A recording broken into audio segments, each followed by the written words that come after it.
चला राज्यघटनेची quick revision करूया, पण फक्त कलमांची. राज्यघटनेचे कलम 1 आणि कलम 4 मध्ये काय दिलेले? कलम 1 ते 4 मध्ये संघराज्य आणि राज्यक्षेत्र काय असतील ते. कलम 1 मध्ये संघराज्याचे नाव आणि राज्यक्षेत्र देण्यात आलेले. कलम 2 मध्ये काय? नवीन राज्य समाविष्ट करणे. पण कोणतं नवीन राज्य जे भारतात सामील नाही? उदाहरणार्थ 36वी घटना दुरुस्ती करून 1975 ला सिक्कीम भारतात सामील करण्यात आलं. कलम 3 मध्ये काय? नवीन राज्याची निर्मिती करणे. नवीन राज्य कोणते? जे विद्यमान राज्य आहेत भारतात त्या राज्यांच्या सीमांमध्ये बदल करून नवीन राज्याची निर्मिती करणे. आता कलम 4 मध्ये काय दिलेलं आहे?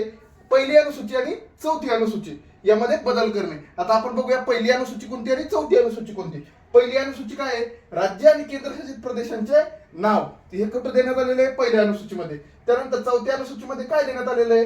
राज्य व केंद्रशासित प्रदेशांच्या राज्यसभेतील जागा हे दिलेलं आहे चौथ्या अनुसूचित. चला पुढच्या कलमांचे रिव्हिजन पुढच्या व्हिडिओमध्ये बघू.